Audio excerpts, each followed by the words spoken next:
Hi, this is Charles Hoskinson broadcasting live from rough and rugged Wyoming. A special edition episode. I figured I'd make it. See what you guys are all up to. Testing out these new fiber optic uplinks. Looks like I'm coming in clean. Unfortunately, I'm on the webcam microphone, so I hope I'm coming in loud and clear for you guys. The only thing I didn't buy for these amazing computers is a good microphone yet. So unfortunately, you're just going to have to bear with me. But it's good to be on, good to see what you guys are up to. And I always love these impromptu surprise events to talk to people. So, what news items do we have of the day? What's happened today in crypto land? A lot of interesting things. Bridge hacks, to be expected. They occur all the time. Apparently, threat of nuclear war, that's on the agenda. Go figure. Next 90 to 180 days, we'll see all about that. And all kinds of things in our industry. Markets are holding steady, but they're really fragile at the moment. They're not doing so well. And it remains to be seen whether they'll recover or things will come collapsing down. Oh no. But of course, the news item of the day for me is, as asked, I returned the Twitter handle to the Ethereum Classic community. And I did not port over all the users because that's what they really wanted. And I figured I'd probably elaborate a little bit more on the thought process behind it, but I like to get to your questions and comments and these types of things. So what happened? Well, as many of you know, I've been in that community for a long time, and it got to a point where the community had to make a decision of what they wanted to do, where they wanted to go. In my view, a decision was made that basically doomed the viability of the project. And that's evidenced by the chain volume, the amount of dApps, and the nature of the community and how they treat people. So I left, okay, but I still had this vestigial Twitter handle, and they asked for the Ethereum Classic Twitter handle back, which I said, sure, all right, you can have it back. And they now have it. The problem is that I didn't port the users over because I don't think it's ethical to go ahead and give those users to something that's becoming closer and closer to a scam. They're pushing this narrative that post-merge Ethereum Classic will rise like a phoenix, and all these people are going to make all this money and somehow, some way, convince everybody to build on their platform. Okay. The Ethereum Foundation gave itself billions of dollars of pre-mine in order to build Ethereum. Ethereum Classic has $0 to build on Ethereum Classic. The community is unwilling or unable to contribute anything outside of voluntary donations. They have no network effect, and they're no longer technologically downstream of the Ethereum core project because Ethereum has moved to proof of stake. So no core developers, no money, no community. And yet somehow it's a good idea to hand them 600,000 people to broadcast every day about how they're all going to get rich now that the merge has happened. And all you got to do is just buy ETC and it's all going to be great. But I'm the sociopath for not having the courage to turn over those users there. No, I sent them to the spiritual successor of Bitcoin, which is Ergo. Ergo is building NEPA Ergo is doing lots of really interesting things. There's no pre-mine with Ergo. The cryptocurrency had a fair distribution. It's not the child of an incident or an event or disagreement. It's a completely new ecosystem that is young and growing, and it really could use some marketing and advertising because I believe in it and I believe in the people there. And if I have to make a decision between saying to 600,000 people, do you go to the project that is trying to dump on them of people that are trying to exit, or do you go to the project that has a future? Give them to the project that has a future. You know, they disagree. And if they're so good at building a community, shouldn't it be very easy for them to build up a Twitter handle? Shouldn't that be something, huh? And that's 6 years that Bob seems to mention about all the hard work of building that community. Oh, it's part of that too. So it is what it is. And the internet always probably does what it does, which is complain and bitch and scream. And of course, no doubt you'll see lots of people in that community call me a sociopath, call me an evil person, and good riddance to those toxic assholes. Who has time for you?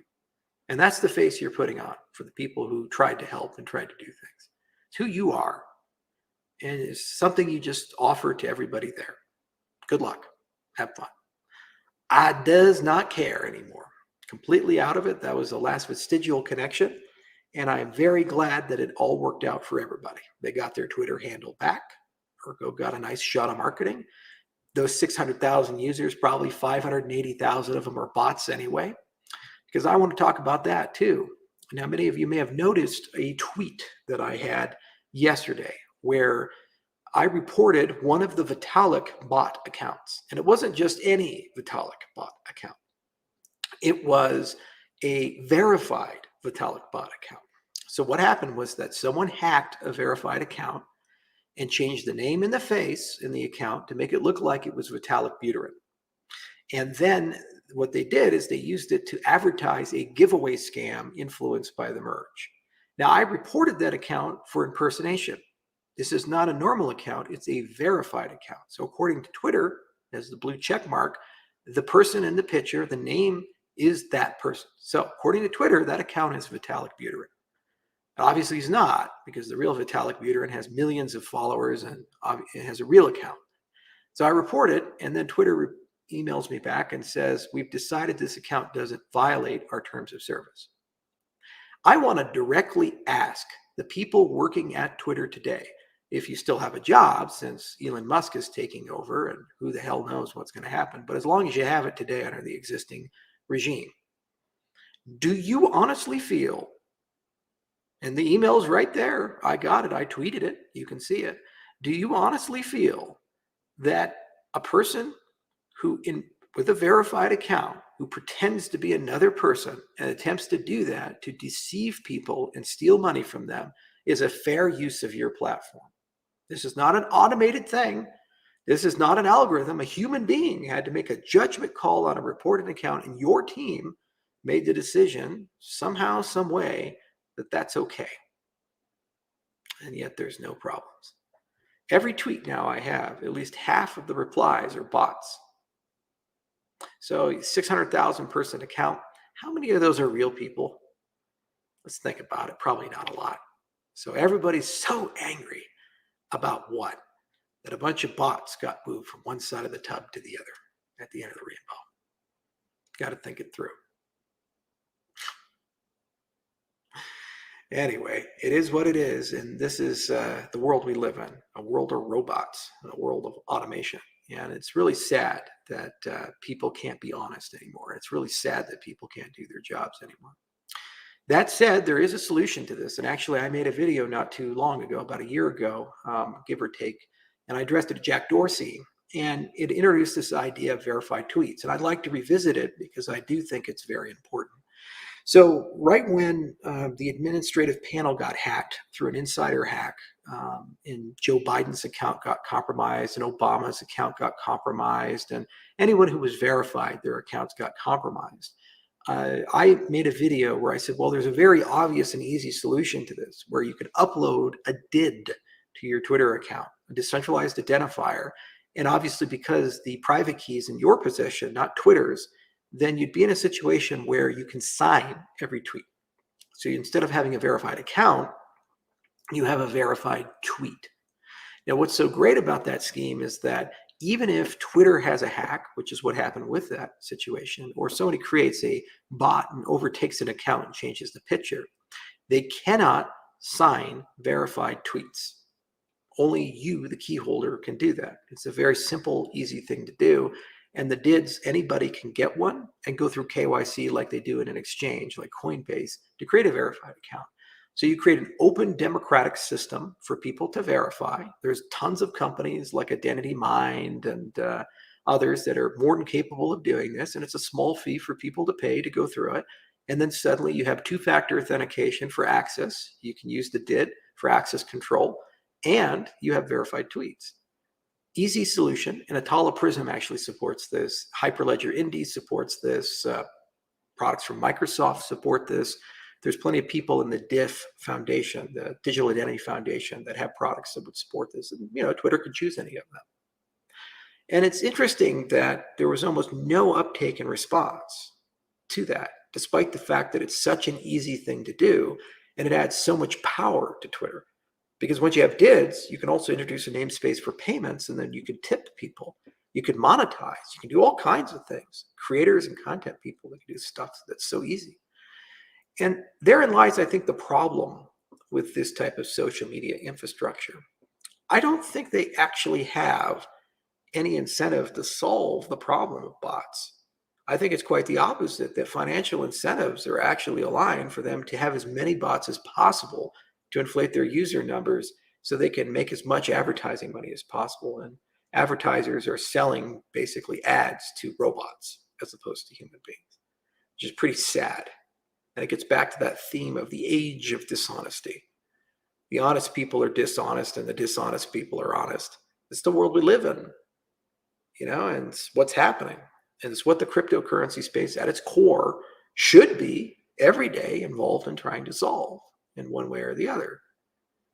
Every day I see on Reddit, every day I see on Twitter, all these people running around, credible people, VCs, engineers, making claims that Cardano can only do one transaction per second, one transaction per block, no DeFi on Cardano. Meanwhile, our own community on our Reddit, they show transaction IDs where they do like 216 things in one transaction.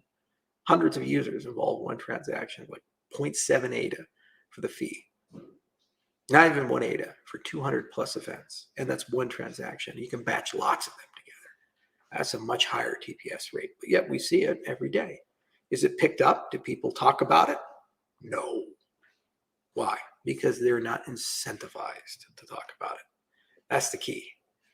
That's the key. So you always have to think this way. Why does the world behave the way it does? Why do things work the way it does? Because somebody is making money for it to work that way. And once you understand that, everything makes sense in that respect. So that is my preamble. And now I shall get to your questions. We'll do kind of an impromptu AMA.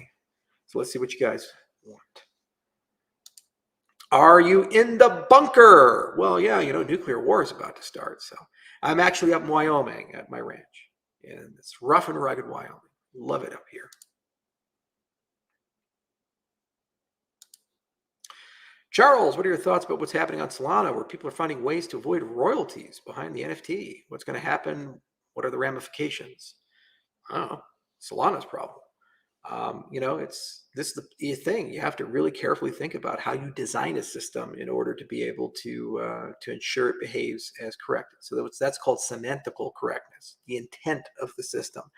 The only way you can verify that when code is law is to use formal methods. And the absence of it guarantees that somebody's going to find a way, somehow, some way, to get around the rules. It's rational human behavior for people to go and try to steal and cheat if they can, and they will. Ergo, look at BitTorrent and intellectual property theft. How many people have downloaded Game of Thrones at least once on BitTorrent because they didn't want to wait for the episode to come out on something? Think about it. Charles, are you really 25 years old? No. Any grizzly bears? No, lots of bisons. Charles, why don't you own dogs? I do. Don't listen to the trolls, Charles. Cardano keeps moving. Well, yeah, we are moving. We're getting it done little by little. Charles, Klaus Schwab. Charles, are there any cricket farms in Wyoming? Would you be interested in doing one with me? Well, Klaus, you told me I was going to own nothing and be happy.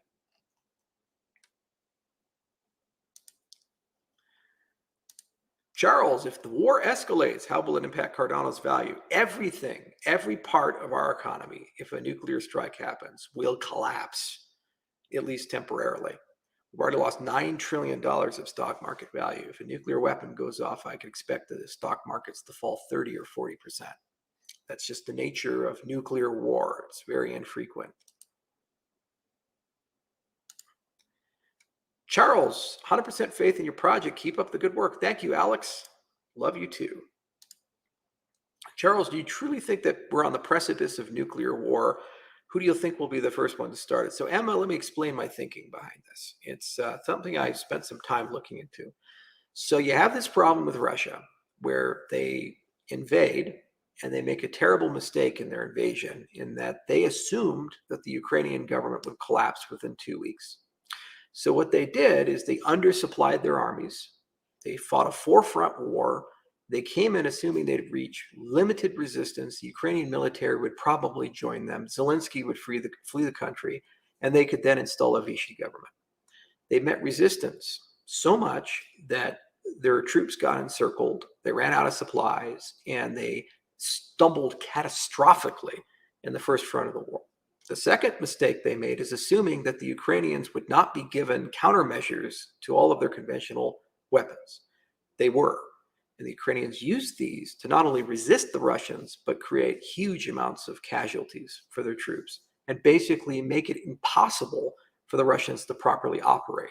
The third mistake they made was assuming that their officer class and their ability to command and control their armies was competent. It turned out that they're not, as evidenced by the fact that generals are on the front line because they can't trust any of their lieutenants and their captains and their majors, and morale is incredibly low. In fact, we're seeing mass insubordination with the Russian armies, up to the point where enlisted are beating up colonels. You'd never see that in the United States Armed Forces. That's a sure way to get hanged. And it's never happened in modern history for us. So these things combined have created a situation alongside military success for the Ukrainians that Russia's options in the conventional warfare space are diminishing. They're getting smaller and smaller and smaller. So Putin tried to mobilize his economy and raise 300,000 troops. Didn't get those troops. And the ones he did get are terrible. And his mercenary armies, Wagner and these others, are failing miserably to, again, move the needle. So now the Russians are in a situation where every time they send troops in, they get massacred. The Ukrainians are taking back large amounts of territory. Their weapon systems are ineffective. Their weapons of terror, the thermobaric weapons, aren't working for them. And the Air Force and Navy are ineffective. So here's the problem for Putin. His armies during Russian winter are badly undersupplied and outmatched. They will get encircled and they will freeze to death, or bad things are going to happen to them. And it's really hard when you're a dictator claiming you have power and control and you know what you're doing to have thousands of your troops be on television, on Twitter, and on international press as corpsicles. That's bad for you. So his options that he has left is a tactical nuclear strike. And he's feigning it. He says these territories are now part of Russia, and it's okay to use nuclear weapons to protect the territorial integrity of the country. So I guess he's betting that maybe if he uses a nuclear weapon and the world doesn't punish him too harshly for it, it'll force the Ukrainians to negotiate, in which case, at the very least, he can stall the war for winter, which will give him time to resupply, rebuild, retrain, and hopefully for him have a better military presence come spring. That is the threat. And the issue is that it doesn't seem like the United States or NATO are deploying countermeasures or drawing a red line where the use of a nuclear weapon would result in catastrophe. Rather, more sanctions, but what else can they sanction? And no additional support. If that's the case, it is entirely possible in the next 90 days to 180 days, we could see a small-scale nuclear weapon test or even be used in the field of battle as a way to attempt to distract or deter the Ukrainian advances, especially if Ukraine continues to take territory and his new troops are ineffective. That's the current lay of the ground if you look at what's happening and how things are being pushed.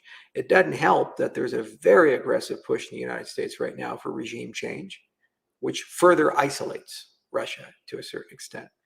And it creates a situation where it feels like you have to do something dramatic and drastic in order to change the course of history. So this is the closest we've been to nuclear war since the Cuban Missile Crisis.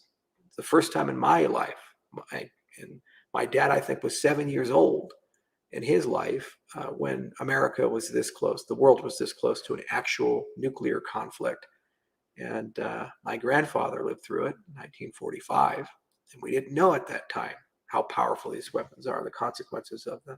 So it is a very dangerous moment, and it's one that's going to require a lot of very careful negotiation and a very careful thought. And it's also not clear what's going to happen in any of this. Even if Ukraine is to win, and they likely will, we don't even know if the central government will survive, or if civil war will break out because people in the front line feel that the central government is stealing from them. Probably has been. It's just too many people, too much money, too many things going on, too many different agendas, and a long legacy and history of corruption. So who knows?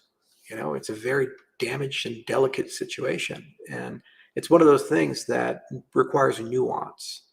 That's the problem with geopolitics, is we try to compress it into this nice little category of good and evil, and try to compress it in a category of this is the right move, or I would do this, or I would do that. But we have to understand that you're dealing with hundreds of millions of people, billions of dollars, and you're dealing with weapons that can kill millions of people in an instant. You're also dealing with very fragile egos, and you're dealing with incentives that are badly broken. Putin's individual incentives as the leader of Russia is totally different than the global rules-based international order, or my incentives, or your incentives, or Biden's incentives, and so forth. Biden's individual incentives are very different than necessarily the United States' long-term geopolitical stance. It'd be a real big win for him if Putin was to go away before the November election. That's just a fact. So, and it's a real big loss for him if nuclear war happens. That's a fact too. So everybody's just doing stuff. And then we're all just watching it real time as Monday morning quarterbacks with half the information, not getting a full report, propaganda on every side. Everybody's a hero, everybody's a villain. And somewhere in the middle, we forget that there's just human beings on both sides who are living in really bad situations as a direct consequence of a terrible conflict, a war of aggression that Russia started and continues to propagate for the ego of a single man.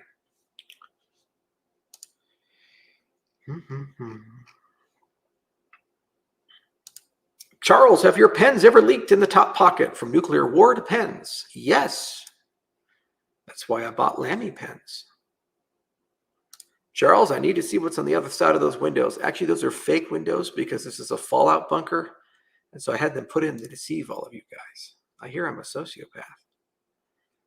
Charles, will you take a bong hit with me? If I didn't do it with Snoop Dogg's son, I'm not going to do it with you. Come on.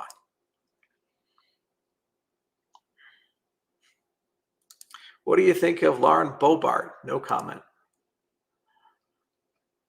I gotcha. Poker or chess? Chess. Charles, in what ways does crypto feel like the early days of the internet? It's like your first time, right? You're fumbling to try to get the bra off. That's what we're doing here, man. We're learning as we go, but we're getting there.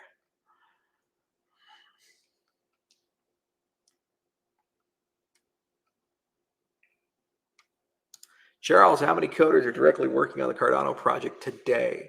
On the core team, hundreds of developers writing the core infrastructure, but there's 1,200 projects. Probably at least 300 to 400 are actively developing if you trace down the GitHub repos. So quite a bit right now. It's huge. I am not a robot. Well, Florida Space Bear, that sounds like something a robot would say.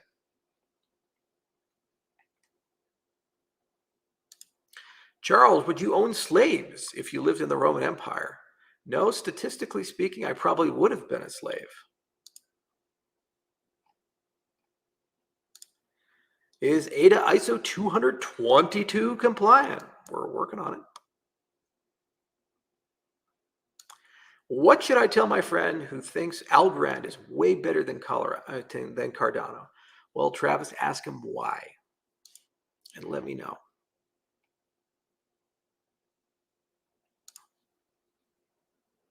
I really doubt Russia didn't think the United States would get involved in the Ukrainian invasion. Oh, they knew that they would get involved, and the assumption they would have is that the Ukrainian government would actually be ruling in absentia. They'd actually be in Switzerland. This is actually why the CIA tried to evacuate Zelensky very early in the conflict.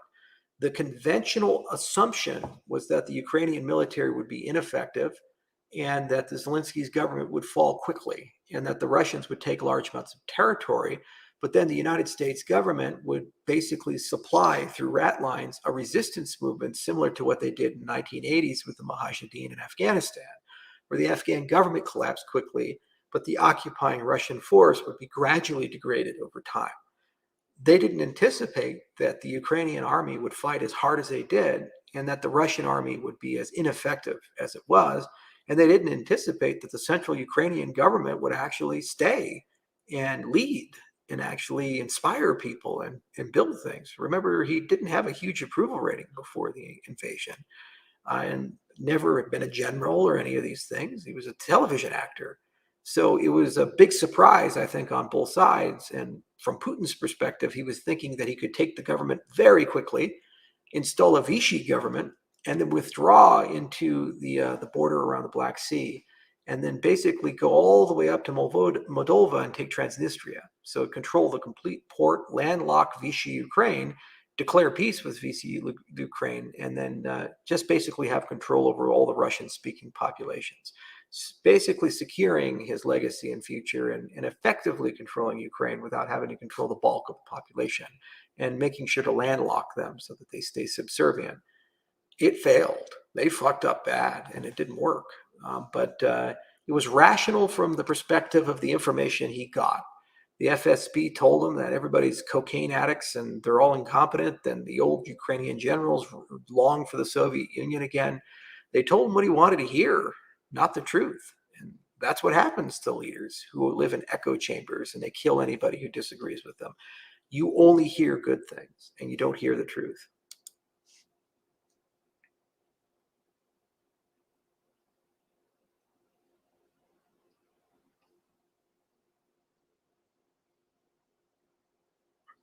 This is true. Officers were killed during Vietnam. Yeah, it was called fragging.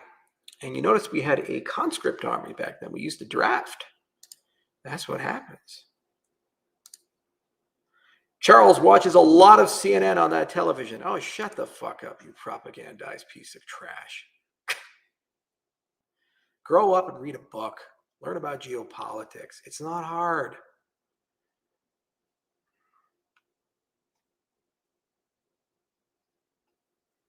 I get briefings almost every day on these things. We still have people in Ukraine, and we have people who used to work for us in Russia.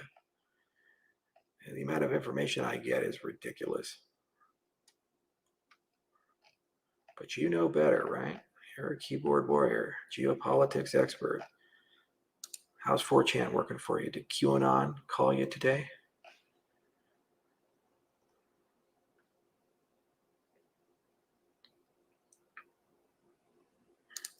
Charles, have you ever thought about getting your pilot's license? Yeah, I'm going to learn how to fly that Black Hawk one of these days. Unfortunately, I just haven't had time.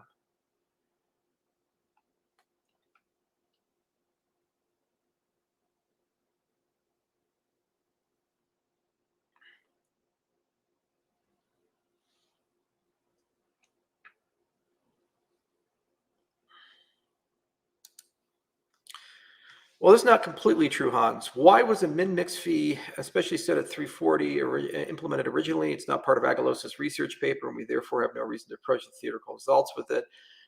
It is necessary to avoid certain types of spamming attacks, like what we see with Zcash right now. And the intent was to replace that whole notion with a tiered pricing system, and also a side channel for microtransactions to propagate at. So we've written the tiered pricing design. It just needs to be implemented, and it's something that will probably be rolled in with the bundled in with Babel fees in the input endorsers workstream. But these things are very layered, and you have to be careful with them. Charles, do you do fentanyl? Well, I'm still alive, so no. What happened to Rogan after Gogan? You notice that there's an infinite amount of time after Gogan. So at any time, I could be on Rogan.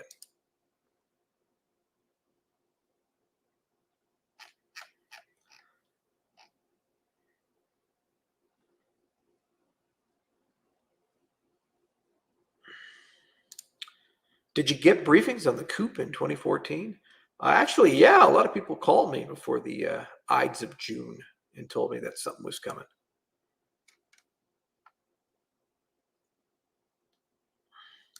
Are the Rothschilds still involved in the central banking system? Well, the Rothschilds I know are involved in ecological stuff. You know, every time I talk to David, he's talking about the plastiki and all kinds of cool stuff. Maybe others are doing the New World Order stuff, but I don't think he is.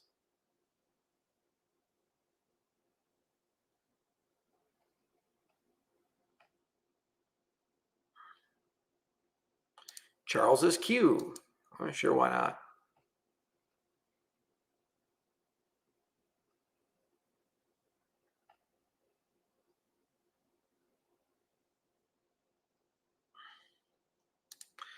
You need to file a lawsuit against Matthew Cratter from Trader University for defamation of character. Oh no, somebody on Twitter said mean things about me. I won't survive at all. JJ, will I survive? Come over here, JJ. JJ's my EA consigliere. How you doing? There we go. Yeah, there we go. He just happens to be up here at the ranch with me. Am I going to survive from this defamation of character? I think he's going to be okay. You think so? He's got tough skin. Yeah, I got tough He's skin. good at this. Yeah, there we go. There we go. He's been doing it. He's been doing it. Oh, we so rarely get guests on the AMA. Oh my gosh, I can't believe it. Yeah, I know, right? Well, how you been? I'm doing great. Thanks for having me up here. Oh, it's been great to have you up here. You guys got to see the Hoskinson Ranch. It's really something. It is incredible, let me tell you. All 5 acres of it are just great. 2 out of 3. Yeah, there we go. All right, what question should I? What are you thinking? Actually, why don't you just pick the questions? That makes it fair. All right. There we go. Yeah, we're going to make it an interactive one. Oh, I love this one. All right. When moon? Price go up. So you like your job? Up. Ooh. Oh. USD is on borrowed time. Global reset imminent. Thoughts? What do you think? Reset imminent on the USD. Crypto poses a threat. You know what the biggest surprise for me was when the COVID came out and the U.S. markets went to hell. I was like, all right, yeah, crypto's going up. This is exciting. Counter-cyclical. And crypto went down. And I was like, come on, aren't we supposed to be counter-cyclic to the economy? USD is up 22% against a lot of shit. It's strong in times of crisis right now. It's the best of the worst in that respect. But global reset will probably happen if something kicks the markets into crisis mode. So it could be a nuke. Could be something else. Who knows? Oh, yeah, here we go. Charles, Broncos and Colts are in overtime right now. Who do you think is winning? I have no idea. I haven't followed football since Peyton Manning retired, who, by the way, played for both of those teams. And I'm sure as hell not a Colts fan because they fired Peyton Manning. I like the two of your conversation. We need more JJ, we want more of you. That's good. Yeah, there we go. That. There we go. All right. JC, good man. Yeah, all right. Or a good person. You'll get your check in the mail, JC. Yeah. Oh, this is great. What happened to the TED Talk update? We're still working on it, but we got to get the microfinance product working. So we have position. Oh, there's one down there. Go up a little bit. Ooh. Obsidian Notion. All right, you got to get on. This is one of our favorite topics. We talk about productivity and knowledge management systems all the time. I've been doing Obsidian. I think it's got a great open source interface. Lots of community tools, community plugins. The standard plugins are awesome. Slides are awesome. The sync functions really work. You got to check out Obsidian. Notion, if you're trying to build something like a heads-up user interface, like a sort of like a dashboard for your life, like organizing all those administrative life tasks, as our office manager Chelsea likes to say. So, things like that. Obsidian is really, really good for linking ideas together and creating a map of meaning. I think it's pretty cool. We're just kind of digging into it now. So if there's anybody that has good Obsidian plugins, community plugins you want to reference, there's a vibrant Discord. But I think it would be awesome to have people get in touch with anything that you really like about Obsidian that we should be using that we're not using already. Yeah, I'll throw my email in the comments here. And actually, while he's doing that, I'm using Obsidian as well. And it's the difference between the two Notion and Obsidian is one is top down, one is bottom up. So with Notion, you have to categorize everything. When you create something, you're always thinking, what category does this fall into? So if you have a well-defined business domain, business logic, it's quite easy to do that. But if you're just thinking and it's a meeting, something like that, Obsidian is great because you just create the node and then you categorize it later. You put all the links in, you put the metadata in and these types of things. And ultimately, I like Obsidian more because that's how I think. I start with something and then I come back and categorize it. But if you're not careful, it's very easy for Obsidian to become quite fragmented. So you have to be very meticulous about spending the time to label things and put the right metadata in. Oh, what do you think about this one? All right, what do you got? That one. Go ahead. Yeah. Any advice for a broken heart? Well, I've had a broken heart more than once, Justin. And, the thing is that at the end of the rainbow, no matter how bad it feels, whether it's the loss of a loved one, divorce, these things, time heals it, and it gets to a point where you get the ability to be objective about things. And what you'll notice, especially for romantic entanglements, is that when the feelings of loss fade, you start realizing that it wasn't all that it was cracked up to be. And you'll notice in the objective assessment of it that maybe not every interaction was so positive. Maybe not every communication was what it should have been. Maybe both sides didn't spend as much time with each other, a meaningful time. Maybe the priorities were different. Maybe you loved each other at one point, but the people that you had become grew apart. And every time I've had a breakup or a heartache or these types of things, when I look back at it, I say it was the best thing ever to happen to me in that respect. And it got me to a better place in life, and I'm with better people now. Now, what you can do in the short term is you could say, well, this is an opportunity to at least fix yourself. No matter how bad the relationship was and how much you blame the other person, there's always some part that's probably your responsibility. So fix yourself, learn to meditate, lose 20 pounds, go get a hobby, learn to play the piano, do something, get yourself out of it and get yourself in the mindset that your better days are tomorrow. Anything on your side? Oh, that's very good. Yeah, take the time. You have a lot of free time on your own. Work on yourself. Try to meditate a little bit. Find that inner peace, inner resources. It's important. Peace comes from within first. It's you got to have that for yourself, and then you're going to be even more attractive for the next person if you're put together, integrated person. Go hit the gym. Yeah, it always helps. De-stress. I got to do that. Same. I bought this huge fucking gym for the ranch too. I've used it like twice. It's like that Family Guy with Soprano. He's walking by, just eating the donut while looking at the gym. We do love our cannolis. Oh my Lord, cannolis are so good. All right, Chad. How about the woolly mammoth? What do you think about the woolly mammoth? Colossal. Oh, wait. Oh, show the thylacine shirt. You got to see the thylacine. Before the woolly mammoth comes online, you guys, it's coming. See There you that? go. Yeah. This is coming first. This is the Tasmanian tiger, extinct a lot more recent than the woolly mammoth. Only about 70, 80 years ago, Australia put a bounty. They were like 10 crowns for every Tasmanian tiger killed. So they killed all the apex predators in Tasmania, but they have like fully preserved samples, and they think that they can de-extinct that first. So they're going to try to figure that out. They've announced all this, the thylacine, and then when they figure out how to do that as a proof of concept, woolly mammoths are just a few years behind. They're going to use all the same technology, all the bioreactor bags, all of that kind of stuff. All that technology is going to be a great proof of concept. The beautiful thing about the thylacine is that they reproduce a lot faster. The base animal, called the Dunnart, it's a lot faster than the woolly mammoth. What's the gestation period? Oh, like days. Wow. Like days or weeks. So wow. A lot faster. A mammoth, you really, really have to get the technology right, because it's going to take, 12, 24 months for the elephant baby to gestate, or what would be the mammoth. The mammothant. The mammothant. They're on their way, but look for the thylacine first. I hear they've got a really great team put together over there. Yeah, they have a great research lead on the thylacine, Sarah, and there's a bunch of wonderful scientists with a good legacy that comes straight out of Harvard. Oh yeah. The difference between the thylacine and the mammoth is they're using the same foundations.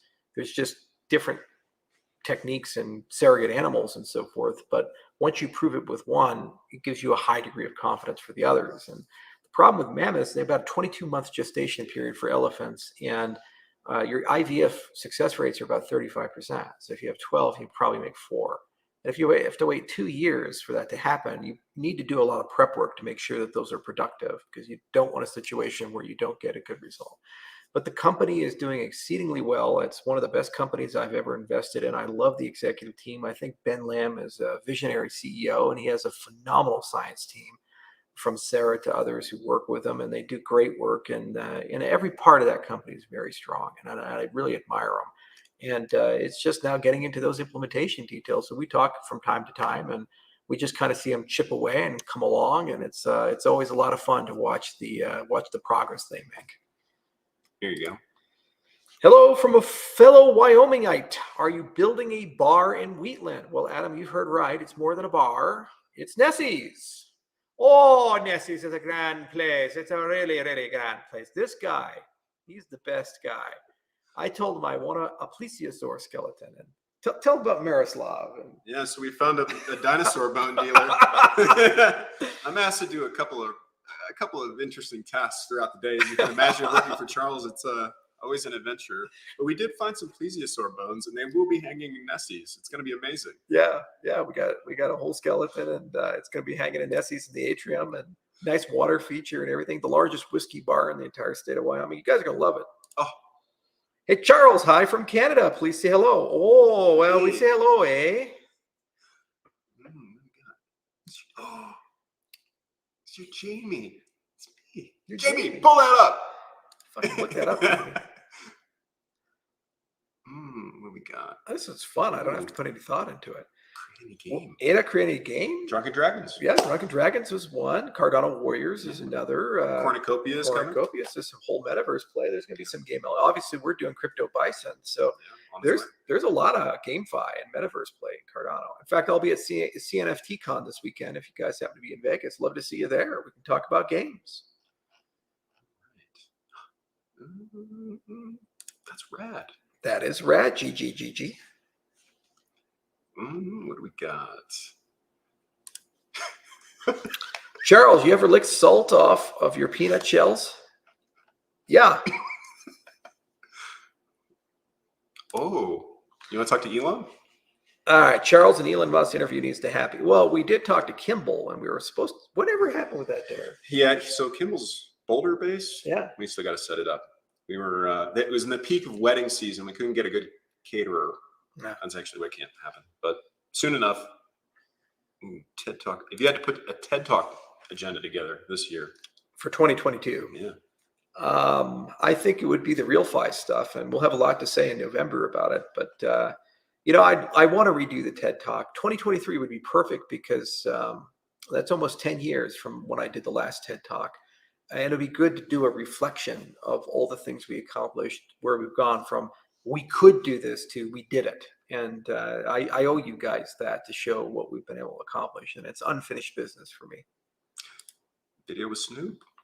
Hey, Charles and Fred, have you filmed the video with Snoop? Not only have we filmed the video with Snoop, we just got the final copy of it. There's behind the scenes, the video, and a full interview that was 45 minutes long? It's pretty great. I think you guys are going to enjoy it. Yeah. I think y'all are going to enjoy it. Do we have any idea when they're going to release it? No. I'll talk to Lena and Clay Nation folks. Yeah, we'll see them at CNFT Con. Yeah. Yeah. What we got? Hello. Hello from Detroit, Michigan, Charles. Well, thank you. Magenta, blue skies, mostly butterflies. Michiganders. My grandfather was born in Michigan on my mom's side, my maternal grandfather. When I was a small boy growing up in rural Michigan, I had the best friend a boy could have, a hippopotamus named Daisy. When immortality.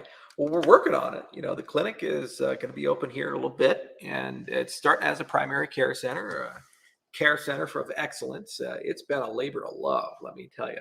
Actually, the HR director for the clinic also lives on this ranch, and so you can never get away from the clinic. It's always something we're doing, and it's just been great to see all the pieces come together. We've had to do everything. We drilled geothermal wells, dug out a sewer line, tons of easements. It's a 10,000 square foot facility to start, but it'll be 50,000 square feet when it's all said and done. And just been great working with my dad and working with my brother. That's been a lot of fun to watch them grow and to see them become real entrepreneurs. And it's become a whole community affair. The whole town of Gillette is really getting involved and working with us. And we're already seeing patients in our secondary site, 23 patients today. So it's a slow burn, but in a few years, it's really going to be something special, and we'll have a lot to say. Vassal. How's the Vossel hard fork doing? Well, it's already out. Yeah, you got to pay attention. The last part of it came out September 27th, and we're starting to get all the data. JPEG store, 10x reduction transaction size, cut down transaction cost by 50%, and the same for pretty much everybody. Cardano, Muesli Swap, and more data is coming out. So next month, we'll probably have a ton of readouts from people that have implemented Plutus V2. It worked as expected. When Cardano Classic coming out? Well, you see, JJ right now is all friendly and happy, but an event will occur that will turn him into a villain JJ, and then he'll fork Cardano and create Cardano Classic. JJ's vision. I don't know, guys. We all get along here in Cardano land. It's the rest of the guys who are crazy. Ooh. IP in the Cardano ecosystem. What is your opinion on most DEXs wallets being closed source? Well, they are and they're not. A lot of them have the intent to be open source. They just kept it closed, usually to protect some trade secrets while they build up a community. But most we've talked to and we work with have an intent to or already have open source their products and are moving that direction. And we've made it a policy that we won't provide any more development assistance to people that don't have an intention to move into open source. I mean, obviously you have a right to be closed source for components, and a lot of people do it. Even open core models do this. But, we're all about pedagogy and ecosystem. For us, it's very important that that gets propagated and spread. Decoupling from Bitcoin. Okay, can crypto markets decouple from Bitcoin, and should they? Yes! Yes, they have to. My God. And Bitcoin's leaving Bitcoin. Wrap Bitcoin. It's like, oh, we'll make Bitcoin better by having Lightning. We'll make Bitcoin better by having Sidechains. In other words, the network is so bad that we literally have to leave the network, do something with the network. Come on, guys. Bitcoin I get it. It's valuable. And I did a video on it talking about the mining of Bitcoin producing value. It's wonderful. But you don't need the Bitcoin network. And Bitcoin is just one asset. And just because gold goes up and down, should oil go up and down? Should Microsoft stock go up and down? Should Disney go up and down based on the price of gold? No! So why then should Bitcoin go up and down, and it drags the whole damn market up and down? So come on, guys. Come on. West Virginia? Yes, I have been. I've driven through many times. Hit a deer once. It was great. Oh. That room is too. Oh, you ain't seen nothing, man. It's big. It's voluminous. It's rather big. Huge. It's huge. What do we got here? Friend. Can your friend grow facial hair? If not, can your medical facility help him? JJ, have you ever grown a beard? Not a full beard. Not the Leonidas thing here. Do you want to do the beard challenge? Oh, it gets really scraggly. It's not a good look. I need to look professional. People need to I need to do the business card thing with people. They have to expect that I email them back. If I look like, if I try to draw the facial hair, it's bad. It's bad. He's not going to tell you guys about the Conoco story. He had like the scraggly beard, and they confused him as for somebody else. He got arrested. Stuff happened. The county still is paying him after that lawsuit.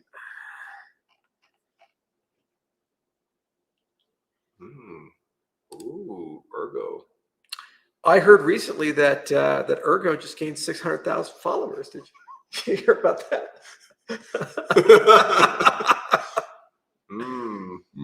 Goodness. This was a good day. It was a great day. It was pretty funny. Ooh. This guy is really, really interested in your thoughts on Freemasonry. Yeah, I have no idea what you guys are thinking about Freemasonry. It's a secret society, and they have their rituals, and they have their prominence, and some people like it, and it gives them unity and order. I'm personally not a member of the Freemason Society. I was baptized Catholic. Apparently, we have something to do with that. Yeah, go figure. But I wish them well, and anything that gives you camaraderie, brotherhood, and unity, and a community sense, it's good for you. Now, if they happen to be running the whole world, then that's a pretty boring club. Australia. Hi, Charles. When are you come to Australia? Actually, last time I was in Australia, I went to Canberra. It was a wonderful time. And I really had a lot of fun. I really enjoyed it. Unfortunately, I haven't returned since Australia returned to its roots. But after, maybe the COVID stuff recedes a little bit, I'll come. It just feels a little bit like a prison colony right now. Ever seen any aliens on the ranch? Do they like bison? No, I have not seen any aliens, but I have seen some ghosts. And I'll tell you guys that story at some point. I even got that video. Did I show you that? It's a little creepy. Yeah, it's a little creepy. It's a little Slender Man-esque. Yeah, It was crazy. Oh, Should I buy Hosky or Ada? Hosky, it's not worth anything. No comment. It's intentionally not worth anything. It's the contrarian person, where it starts getting worse stuff. And we're like, no, it's not supposed to be worth anything, God damn it.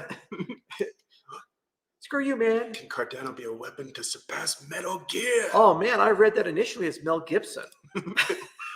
Yeah, you have to answer like Solid Snake and just say, Metal Gear? Crab battle. San Antonio? When are you coming to San Antonio, Texas? Not right now. Go on the Riverwalk. It'd be nice.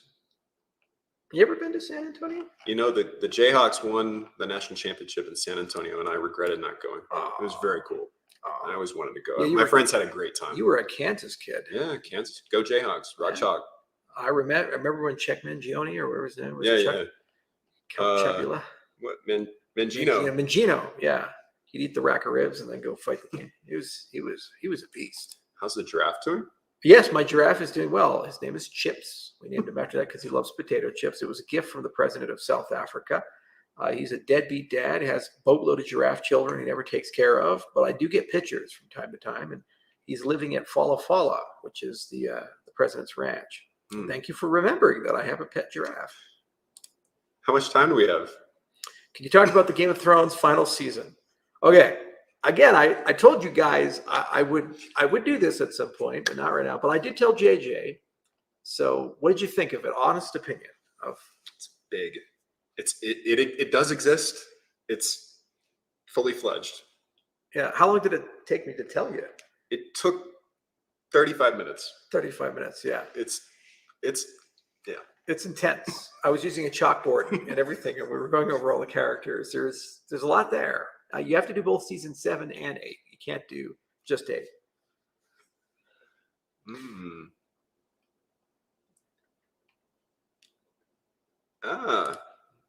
Hi, Charles. Cheers from Chile. How many colleges can get connected with IOG to work? How colleges? Colleagues? Colleges or colleagues can get connected. I think he's saying colleges. Just reach out to our science division. Miriam at IOG Research. Yeah. Let's take a look here.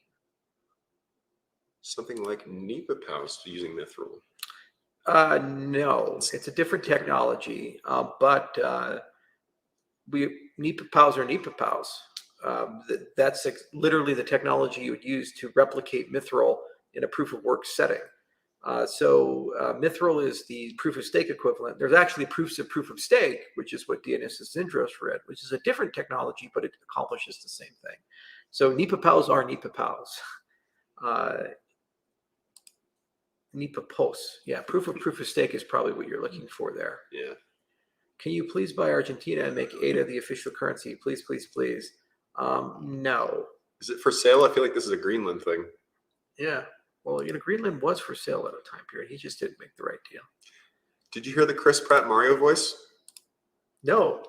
Apparently, the first clip of Chris Pratt voicing Mario in the Mario movie has come out, and people are saying it sounds a bit like Tina Belcher's mom from Bob's Burgers. Oh, God.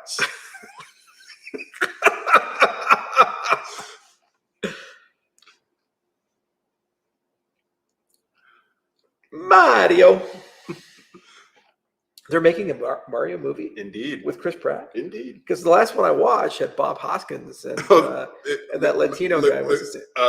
Leguizamo. Yeah, Leguizamo. Yeah, John Leguizamo. As Luigi. Yeah, this Luigi. Oh, God, that was such a bad movie. And it had, what's his name? Dennis Hopper in it as Bowser. As like from Blue Velvet to this. Come on, Dennis. You're killing me, man. You're killing me. And I love how they ended on the cliffhanger. We got to do something, guys. Never again. It was pretty rough. It was. I would give anything to have Mr. Plinkett review that. Did he ever do a Super Mario Brothers? Oh, no. He should, though. Oh, that'd be great. Mr. Plinkett. Mr. Plinkett. Oh. I have a really great idea for a game, and it could be used with Ada, but I'm not a coder. Any advice? We get this a lot. I have no technical skills, but I have a great idea for something. I said, you got to partner. Okay. It takes a village to build something, anything. And so If you have a really great idea, then what you need to do is go and write that idea down. And then what you need to do is find a good game developer. And all you got to do is just go and look at your local community. There are tons of meetup groups and events and other things for game developers. There's game development conferences. And if you're really serious about it, what you need to do is you need to go. It's not about being a coder. There's tons of people who have tons of coding experience. And they'd be the worst person in the world to write a video game. Writing a video game is a skill unto itself. You have to know all kinds of things from narrative development, gameplay mechanics, incentive gamification, so incentives, so it's mechanism design, replayability. You have to understand tons of dynamics in these types of things. And a lot of the code stuff is boilerplate because you have middleware like Unity and Unreal and so forth. And so there's an art to it. So if you're really serious about it, you really think you have it, write it down, get it concise, get a good pitch, and then go to Penny Arcade Expo, go to one of the game conferences, go to a local game meetup group and meet a game developer and sit down with them and say, let's talk about this. And you know what? Never be afraid of someone stealing your idea. A lot of junior entrepreneurs, they come to me and say, oh, yeah, I can't tell you my idea because you're going to steal it. It's like, believe it or not, I don't have the time to steal your idea. Okay. Ideas are so cheap, incredibly cheap. Execution is expensive and hard. Real people execute. Entrepreneurs have ideas. So if you're a real person, you want to execute, make it part of your lifestyle and your passion. And if that's the case, you will be successful. You will get it done. Go to events. I got plugged in with Cardano because my friend said, come to this Washington, D.C. meetup for Cardano. And you just got to listen and learn. And I said, this might have more utility than Bitcoin. I think it's right. Yeah, it's true. Pepsi or Coke? Pepsi or Coke? Well, obviously Coke. Come on. Mexican Coke. No cool breaks? Time for a cool break. Oh, good old Dean. That guy was a legend. Different. Same idea, but different. Dr. Pepper makes your world taste better. That's awesome. Pasta. Oh, well, pappardelle. With popette. Oh, yeah, this is popette. Yeah. You got to have the meatballs in the pappardelle. Actually, butter and sage pappardelle is the way to go. It really is. All right. How you feeling? You want to keep going? Oh, fuck yeah, man. You feeling good? I'm going to get some good questions. Let's go. Jed. You're going to have to ask Cody. My understanding is they're in the audit, and they'll probably get launched before the Cardano Summit, but that's up to them, man. Yeah. Shahaf, he's got his finger on the button. Right there. See that button? He's right there. He's pushing it. Hey, Che Charles, longtime viewer. Just wanted to say good show today. Thanks for all your streams and education in crypto and being around in the bear markets building. Remember you doing the same in 2018. Well, thank you, Matthew. Longtime listener, first time caller. I really appreciate that. It means the world to us, and we do it because of you guys. You know, we have 1,200 people listening right now. Hello. Hosky. Just joining us, Hosky next to Charles. Yes, this is Hosky. Also known as JJ. He's not going to like that. I talked to Hosky. Have you? Yeah. You know who Hosky is? I don't know who Hosky is. Wow. I will never tell. I'll never tell. Would you work with Vitalik again? Yeah, sure. If the project was right, he wouldn't work with me because the Ethereum Foundation also made it very clear they don't look at any of our technology because I'm the worst person in the world. And apparently, that's their criteria for technology. They have to like you to look at your stuff. But that aside, if there was a real thing and our interests overlapped, I'd be happy to work with him. For example, I do anti-aging regenerative medicine. He's super interested in anti-aging regenerative medicine. In the future, if I have something and he has something, maybe we collaborate on it. I don't think there will be a crypto collaboration because, that side of the aisle, I'm literally Hitler. I'm the world's worst human being. I mean, everything that's ever bad that's ever happened to Ethereum, apparently I did all of it in 6 months. It's like the original sin. It's pretty quick work. It was incredible. I mean, any man whose mistakes take 10 years to fix is a hell of a man. Charles, can you tell us more about human readable wallet addresses? It's just an aliasing system. So basically, you pair a name to a XPub that can generate addresses, and then you have a way of mapping that is understandable. So anybody can do it, like ADA handles or these types of things, but you need a way to create a map that's accepted and standardized, and then it's real estate. So scarcity occurs, just like domain names. So there's only one Microsoft.com, but you can create different namespaces. So you could have a Microsoft.net or a Microsoft.org and so forth. And those are technically different addresses, different locations. So we will build a system or adopt a community-led system and integrate that at some point into Lace and make it easy. So you can send money to JJ instead of Charles or this or that. It's just a name to send it to. And it generates the keys and all the other stuff behind the bat. Brad. Hi, Charles. What do you think of Brad Garlinghouse? I've had dinner with him before. He's a good guy who every time we see each other is super cordial, super friendly. I've never had a problem with Brad. He's a good guy. Oh, come on now. Hey, Jude. Actually, I'm going to be very controversial here. I think Paul McCartney is better than both of them. I didn't tell you, I interviewed with the Department of Energy for the Trump administration because I was trying to get that bureaucracy job. And the guy in the interview, I could tell he was very conservative. He says, Stones or Beatles? And at the time I had to say Stones and lie to him because I knew that he was so conservative. He would hate the Beatles. He was like, good answer. I died a little bit inside. It's very sad. Well, I mean, they're a good band. Yeah, I mean, Sympathy for the Devil, Painted Black. I fucking every song I saw the Stones in concert at the Mile High Stadium, and Charlie Watts was still alive at the time, and they just kind of wheeled him out, and he's just like, and it was just amazing. But Mick Jagger still had moves, man, and every song they played was a hit, and they played for 2 hours. That's how you know you've been around for a really long time, when literally everything you do is a hit. Every single thing. It's a good band. Yeah, it's an incredible band. But that's the Beatles just had more soul and more depth, and there's just a magic behind the Beatles. Like, come on, guys! Like, it's vastly better. Baby, you're a rich man. Come on. It's so good. Favorite Japanese food? Okonomiyaki. Middle Eastern dish. Oh, I don't know. What else we got? It's in the fridge. Mostly meat. Lots and lots of meat. What's after Voltaire? Whatever you guys decide. We'll propose something, but you're in charge. In the age of Voltaire. It's like those OnlyFans pages where like you can control people's lives. I don't know anything about that.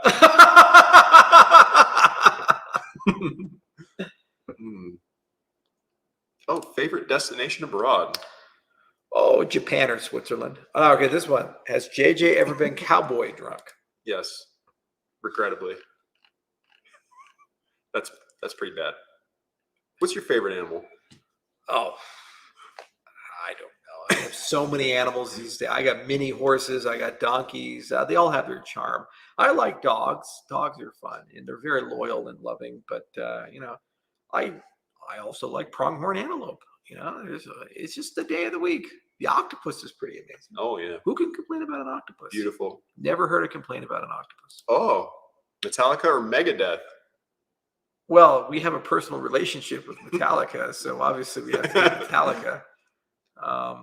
I understand your reference SL is probably that book, The Subtle Art of Not Giving a Fuck, and the whole chapter they made on Megadeth versus Metallica.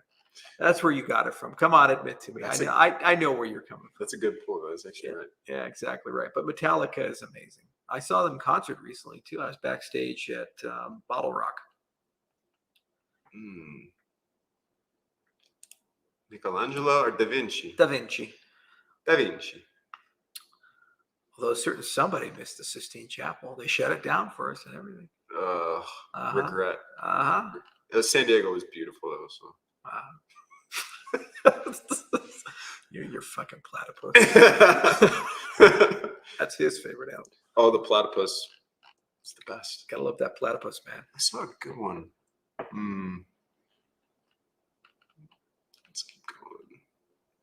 All right, keep them coming. We need some good ones. Come on, guys. Doogie Howser. Oh, man, I love that show. Doogie Howser was so good.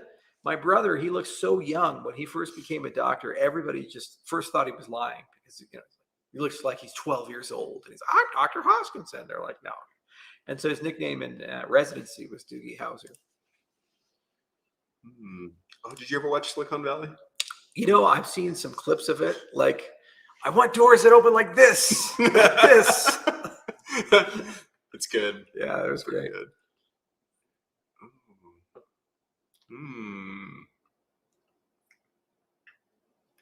Like to buy your brown jacket. Klaus Schwab. I'll trade you at one of those insect factories. Sasquatch, real or not? All right, just think this through. If it's a species, right? Any species. When it dies, what happens? It leaves behind what? Bones, remains. If it's a real species of a breeding population, thousands of them floating around, why have we never found Sasquatch bones? Real simple, right? I literally have a dinosaur skeleton. How long ago did they live? What did they live through? That gigantic asteroid striking the Earth, turning the crust into a liquid, volcanoes going off everywhere. We still found their bones. And if the Sasquatch is real and alive today, wouldn't we find bones, remains, these types? Unless there's a conspiracy where every time a Sasquatch dies, there's some group of people who go and collect their bones. Curators. Need a type of dog. He said earlier, what type of dog do you like best? And then he says, I need a type of dog. You need a type of dog? Okay. Oh, Bernese Mountain Dogs will never get you down. Those are good dogs. What book's on your nightstand right now? Oh, right now I'm reading, let me get the title for you guys. I got it right here. Yeah.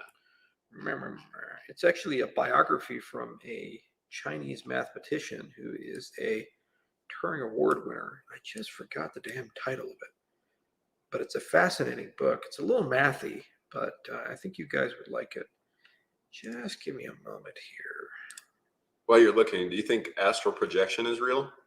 Astral projection, is it real? Well, I know some people that really think that, but I've never had it happen myself. What do you think? Yes. Hard yes. Why? Oh, I just think the spirit's pretty strong. Might be able to leave the body and take a lap around, kind of. Here it is. It's called The Shape of Life. Shape of Life. That was the answer to what book is on his nightstand right now.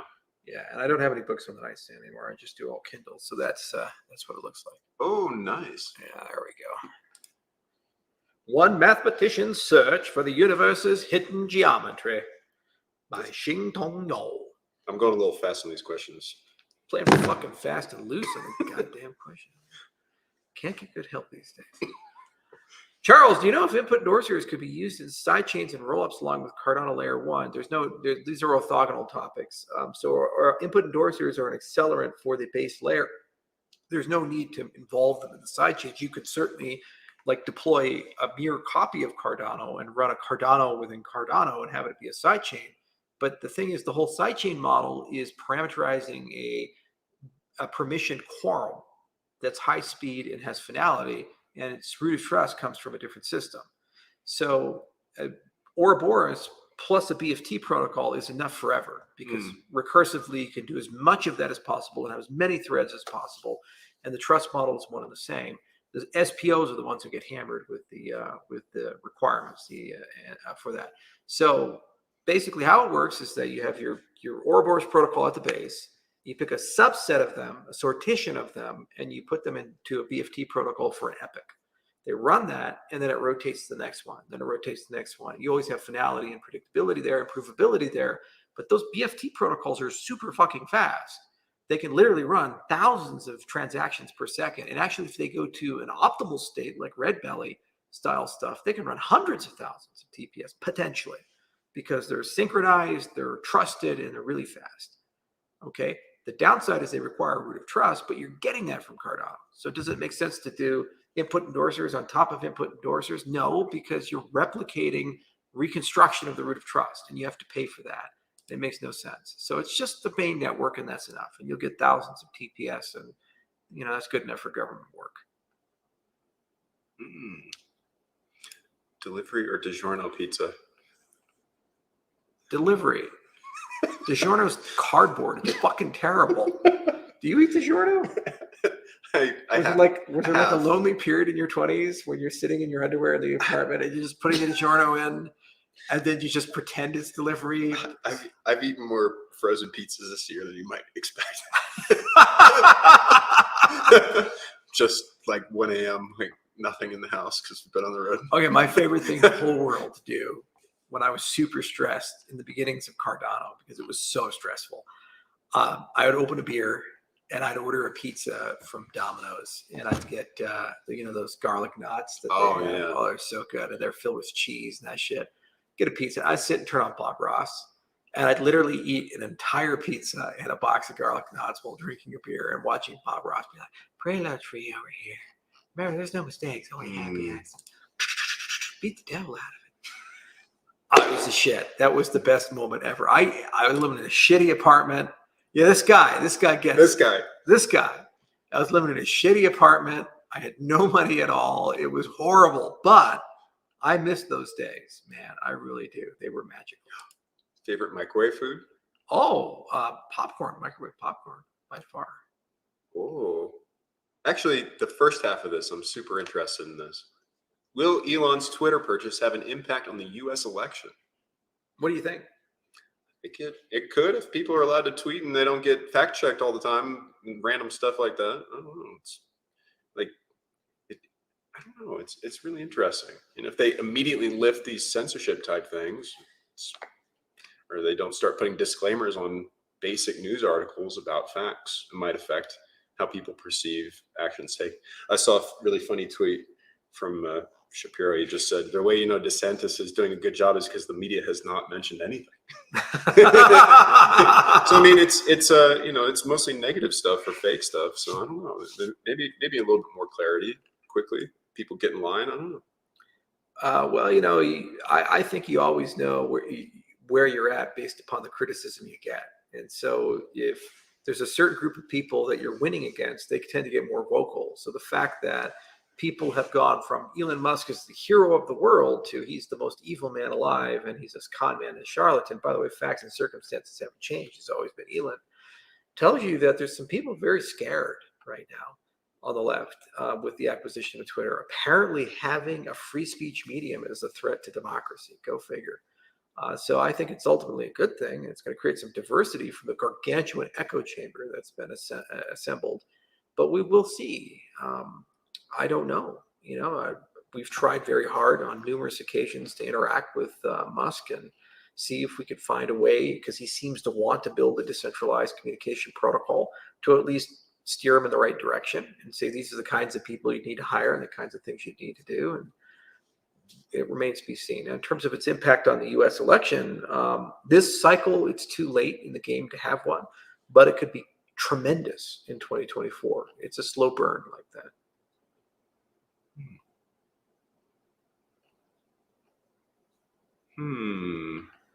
Need some good questions. Really dig deep. Let's think here, folks. What are we going to ask? Favorite rapper? That's a layup, right? Come on, Snoop. Although, did you hear the news about Eminem? Oh, what's that? Is he doing Cardano stuff now? Well, he just did the thing. Oh. Sunshine told me. No. Yeah. Okay. All right. Okay. This is good. This is good. Much love, Eminem. What type of drug he use? We're high on life. No drug. Just love. Ooh, you want to go to Mars or to the moon? Moon. Oh, great question. How will today's crypto survive quantum computing? From Brian Young. Well, Brian, we get this question a lot, and it's because there's this mysticism behind quantum computers, that they're these magical things that when they turn on, like literally everything changes. AI changes, the world changes. It's just another model of computation, and it turns out that that model may be able to defeat some of the hard problems that are the basis upon which classical cryptography derives security. This is known, and there's an enormous effort right now at NIST and other places to standardize new protocols that are effectively immune or at least resistant to modern quantum computers. Okay, so the question is, why don't we use them today? Because they're not optimized. They're at least 10 to 100 times more expensive in terms of computation and space to use. Also, they're not complete, meaning that they don't work with zero-knowledge cryptography and they don't work with modern hash functions and all these other things. So you can try to make them work.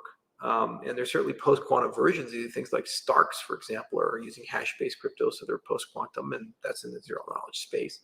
But they're still primitive in that respect. They still need work. The other issue is that these algorithms are still not provably secure. They have models. We understand kind of their security, but they use very complicated mathematical primitives, which are still newer. And so cryptographers, by and large, aren't super convinced that they're a silver bullet and they solve everything. They're obviously better.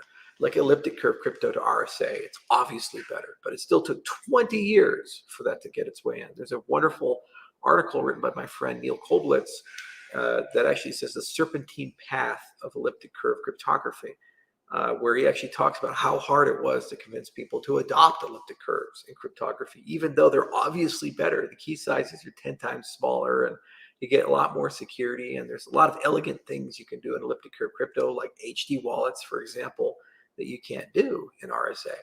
So I'm not too worried about it. We have a plan for it, a strategy for it. And any cryptocurrency that's telling you today, oh, we got post-quantum, we're good to go. It's like, and what they're telling you is, we decided to spend 10 times extra money on space and these things because we're afraid of the boogeyman coming. It's not real. It's not here yet. Yeah. StarCraft or Warcraft? He does like 80 APM on StarCraft. It's crazy. You get destroyed instantaneously. I was putting together little Vespine gas harvest things, and he had a bunch of little battleships come in. It's a mess. It's StarCraft. It's really rough. It's not fun.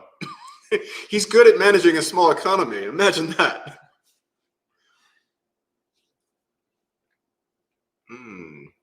But League of Legends over the three. League. Fucking League, man. Oh. We should get League players. Oh, yeah. Put out a call for League players. Yeah, if you guys are League players, we should play some League together. Yeah. Are those fake? No, well, yes. They're right next to my wheelchair over there. Can Cardano collaborate with Ripple? Sure. Brad, come on, man. Yeah. Yeah. Are you afraid Cardano will be banned one day? No. Well, Cardano will live on. I'll probably get deplatformed and banned, but Cardano's fine. Do you think the progress we're making on fusion reactors? We're making great progress. Yeti is doing good. Every day you read about some breakthrough. There's a lot of great, well-funded private enterprises that are hitting milestones. NIF achieved ignition, and it makes more energy than it uses. So it's slow, methodical, steady progress. But I think in the 2030s and 2040s, it will become something real. Would Cardano freeze transactions to stop an exploit? No, what do you think we are, Ethereum? Yeah. Guys, stop trading.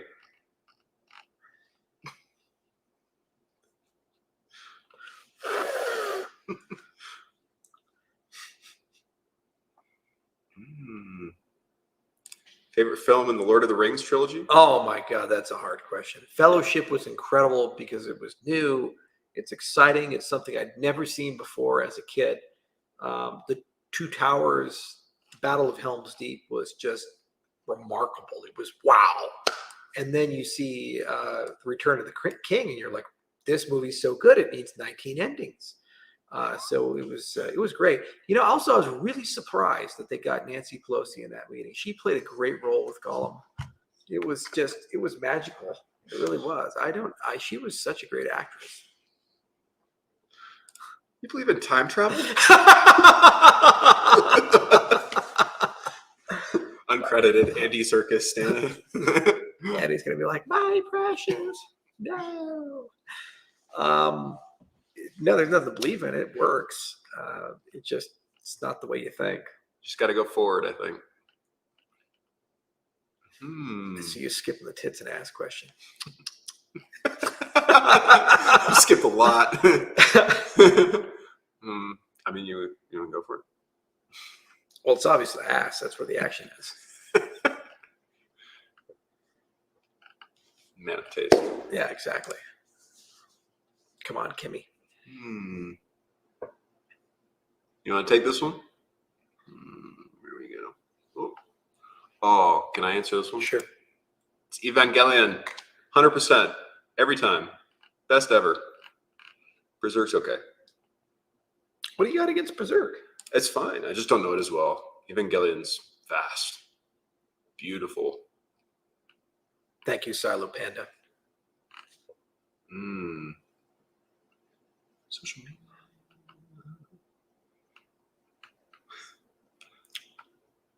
Israel. Have you ever been to Israel? Many times, many times. Jerusalem, Bethlehem, not part of Israel, Tel Aviv, all around. A lot of fun. Russia. Russia. It's kind of like Marsha. Wow. Thank you, Gordon.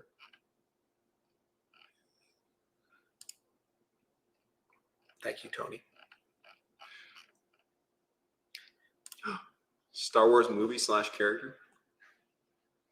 Misa got to think. What do you, Jar Jar. What do you think? What do you think? What's your favorite Star Wars movie character? I mean, Luke before they messed him up. Before he became a fucking space hobo. With the milk streaming down his face. I think I was kind of, if you're a hipster, you're like, oh, can't believe you answered this. Why? Empire Strikes Back, and because it is the most complete representation of a hero's journey and the best middle movie of a trilogy of all time. It expanded the lore tremendously. It introduced really unique and engaging characters. It didn't make fun of our intelligence. It had good action. The good guys didn't have to win, but it wasn't overly dark. It explained why the Empire is a threat and why people care. But at the same time, it showed that the entire universe wasn't a place of sunshine and rainbows. And every character had a purpose and a place in the movie. Every single character, a real purpose and a place inside the movie. And they all grew tremendously as a result. And it was just fun. And it left you in a sense of suspense, saying, I cannot wait for the sequel. Oh, yeah. And that's what a middle movie is supposed to do. Now, in terms of a favorite character in Star Wars, I think the one who had the best journey was Luke Skywalker, no doubt. That, the trilogy was about him, and he went through this great arc and did an incredible job. I think had the prequels been better written, Hayden Christensen, Darth Vader, would have definitely gotten that. Because he is the most interesting character when you see that entire setup. Unfortunately, he's buried under all of this bad stuff. And, that's what made Mr. Plinkett famous. He spent 4.5 hours basically explaining to the world all the sins of the prequels. And they were so traumatizing to George Lucas, he sold to Disney. The new trilogy is just somewhere between a corpse and getting lit on fire in a park. I mean, it's the Last Jedi was so irredeemably bad. It actually did one thing I never thought was possible. It killed my love of Star Wars. Yeah. After the movie, I left and I was just in a state of shock. And I said, I don't care about Star Wars anymore. Before that, I was such a fan. I knew about Mara J, the extended universe. I read the Darth Plagueis book. I was all in, guys. I really love Star Wars. It was my favorite thing. Okay. But then after that, I just said, all right, whatever. Okay. Star Wars, who cares? The Rise of Skywalker. Okay, whatever. Luke did this. Okay, whatever. The Mandalorian's coming out. All right, whatever. I guess it's nice. Boba Fett. Yeah, I guess he's cool. It literally killed my love of Star Wars. And then what made it even worse was Disney said, well, that's my problem. And I'm at fault. I'm an evil, horrible person. Because I couldn't understand the nuances of it. No, you guys are just garbage writers. Rise of Skywalker was just, the strobe lights at the end is just the most difficult thing I've ever watched in a major production like that. It's just really, really challenging decision. Horrible. Every voice you have heard is me. Ha ha, Palpatine. So, I will save this movie single-handedly. She's incoherent. Is that the same Palpatine that fell down the middle of the Death Star as it was exploding? Or are we supposed to think he got recovered and put into this thing? It was just very odd. It was that a clone? Okay, you got to follow up right here. Didn't realize Charles is be so basic. Click on that. All right, Jacob. All right. He had the most complete story arc because he had ups and downs, not just ups. Okay, so he blew up the Death Star. Great. But then Empire Strikes Back comes in, and he thinks he's hot shit. And he gets his hand chopped off by Darth Vader, who wasn't even trying. He got hit by a tauntaun before that. Yeah, exactly. It's like he had a hard time, man. But then in Return of the Jedi, he stayed true to the core of his character, and he believed his cybernetic, child-murdering father, who spent the last 30 years going around the galaxy just doing horrible things, was still redeemable. He never lost hope and faith. It was always a new beginning. He had faith in that.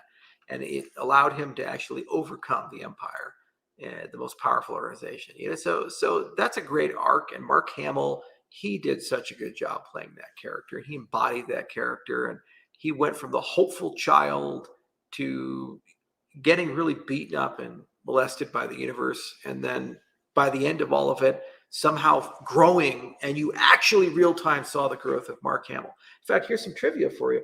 Why did he get captured by the Yeti in the ice cave in The Empire Strikes Back? I don't know off the top of my head. There's a real life reason for this. So, because of the car crash. Yes. Yeah.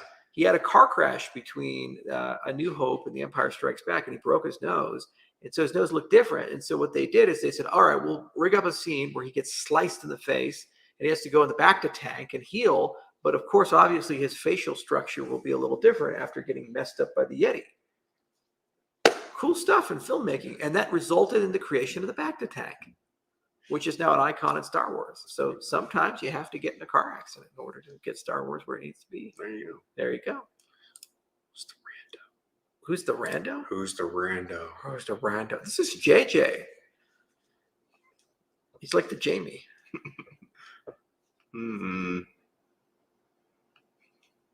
Oh, that one. There we go. This one? This one. That has to be done. Charles, give us some substance. Do you pee in the shower, or are you a liar? I pee in the shower.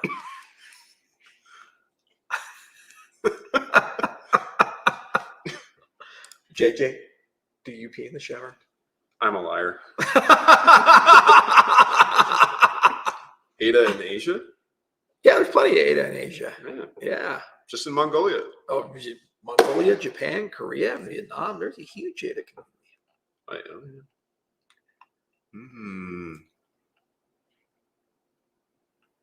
You think Pelosi owns crypto? We already talked about her. She's got a great film career. Won an Oscar.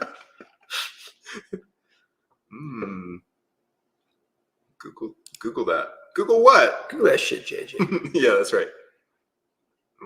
The ending of Inception. Do you remember? Dun, dun. Yeah, so little dreidel, little spinning top. Is he stuck in a dream? Is he not in a dream? The whole point was it didn't matter. He had reached a point where he'd found peace, and as a result, it didn't matter if it was fantasy or reality. He had become complete as a character. That was the lesson. That's good. That's why he didn't look at the top. He didn't need to, because he'd gotten what he needed. Are you that content? Are you? Good Tim. Good tandem, the two of you. Well, thank you, Decky. Cheers. We got to always mix it up. We're rough and wild Wyoming. We had a hard day, a lot of stuff. It was a good day, though. Got a lot done. Great day. Great day. Best of day. The best. The best. Georgism. Have you ever heard the political concept of Georgism? Have you? I think you mainly tax land ownership instead of like income or other things. I think that's the gist of it. Correct me if I'm wrong, Celestian. Yeah, it's a new one to me. Yeah, can't remember. Wow. Hey, cheer up. We all die one day. Nothing matters except for the things that do. Always speak in tautologies because you're never wrong. That's right. Except for the times you are.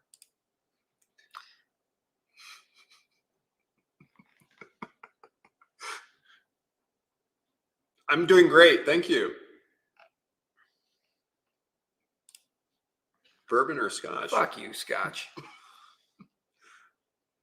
Ooh, a period that passed before the 1800s. When and where would it be? What do you think? Feudal Japan? Oh, fuck no. Unless you're the shogun. Oh, no. No. Right. Yeah, what are the parameters around this? Yeah. Do I get to pick what I'm doing? No. No, don't. No. Not feudal Japan. That's a bad deal. Oh. Tank, DD, ranged, healer, support, mage. She's asking league. Your league. Come on, guys. I always play mid. Zerath mid. Yeah, so ranged there. Yeah, that's me. That's mage. Oh, is that mage? That's mage. 80. I'm a casual. I'm sorry. Filthy casual. You have had the great Hashem. Great Hashem. Blockchain and election fraud. Oh my God, we were just talking about that. Oh, Inclusive accountability all the way down. Very important. Very important. Good vibes. There you go, JJ. Cheers. Thanks, Gage. I'm late, but glad to be here. Just pray your girlfriend isn't. That's the 10:30 at night answer. Yeah. I need about 350. Oh, we had a lovely time with an arborist today. It was a great arborist. Very profitable. Coolest billionaire. Really? Oh, thanks you, man. That's nice. Marasuki. Man, there we go. One of these days, I'm going to shave this beard and I'm going to look 10 years younger. Oh. JJ's shirt or Charles's shirt? What are you asking insinuating? him? Like, is he wearing my clothing? I mean, it's my shirt. Is it? This is my shirt. Kind of looks like something I'd wear. I got it at the boot barn. You got it at the boot barn? Yeah, it's the only one I have. I got this at the boot barn. Hey! Oh, we have so much in common. Do you like eucalyptus? I do. I grew up in Hawaii, man. Rainbow eucalyptus is the shit. Oh, yeah. Oh, magic? Yes. I at one time had a black lotus. I sold it too soon. I regret it every day.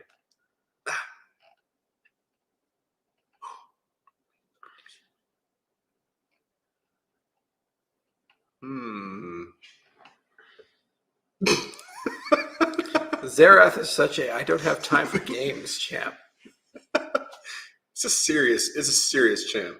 It's very serious champ, sir. That R is just brutal. Yeah, It's not they're fair. running away, and I'm just like, bye.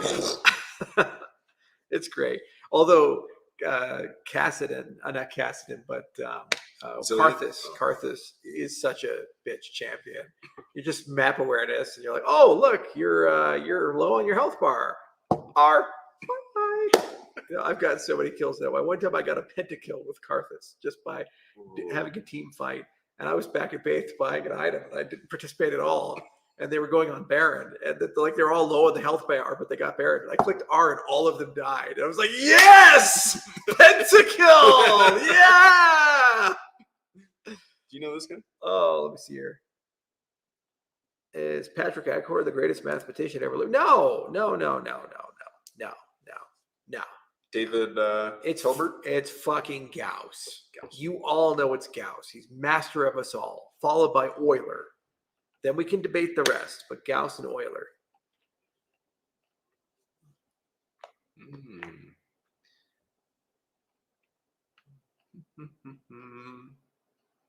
Hosky.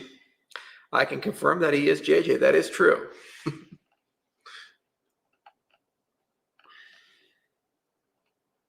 Oh. Aquafina or Voss? No. Icelandic water. It's good stuff. I am Scandinavian. I have the Icelandic water. It's good. It is. It's great. It's good. It's great. Real good. Skyrim. Yeah. I mean, Lex Friedman and I talked about it for like 20 minutes. Yeah. We're both huge Skyrim fans. It's those Argonian maids, right? Fucked up.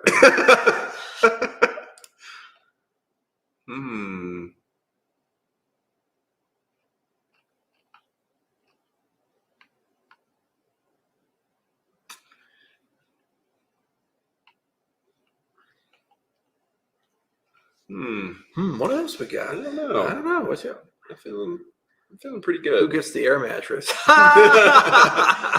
I was gonna do it, but then I went to the bunkhouse because we have these brand new mattresses and they're just amazing. Yeah, it was just perfect. Yeah, like 12 too can sleep in the bunkhouse. Yeah. I got like 11 structures here, guys. It's crazy. Yeah, you can sleep literally in a different bed every week. Yeah, I think I've slept 4 different places here. Is Cardano constitutional? We are writing a constitution. You guys are going to ratify it.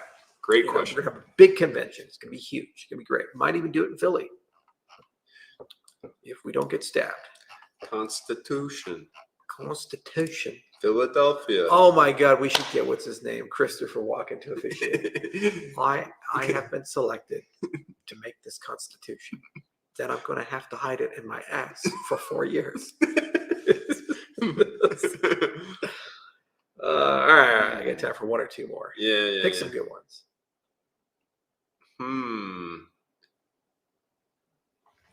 All right, time for two more. Got two left. One we got. If you were waiting, if you had a good one, you were waiting for the right time, now's the time.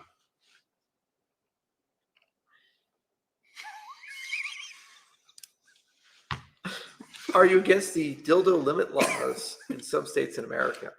Well, Cardano Stoners Club, I was not aware that some states in America restrict your access to and desire to acquire as many dildos as you want. But I assure you, next week I'm going to DC and I'm going to be talking with several congressmen, and I will support legislation for your right to have as many dildos as you want, any hole you want it, when you want it, how you want it. Okay, I understand that this is a very important issue to you. I understand that the American people deserve the freedom of entry. Thank you, JJ. We will fight for your right. Why did I click that? I'm just going to click on something to... Let's go back to... Oh, we got... That's why he kept asking about eucalyptus trees. Got us. Got him. Got him. Got us. Great question to end on, I think. What does the ecosystem look like in 10 years? You know, that's the one thing I don't know. It's up to you guys. All I can do is open the door, and I already did, and I see so many wonderful people going through. I hope that Cardano is in everything, in every product like TCP/IP, and I hope it's so pervasive you don't even know it's there, but you need it every day, just like you do VoIP. So we're working real hard as an ecosystem and community, and I think we have a good shot at accomplishing phenomenal things because we've already accomplished great things. And as long as our best days are ahead of us and we have hope, we will get to that shining city on a hill, a good place to live. So as Paul Harvey says, that's the rest of the story. Good night, everybody.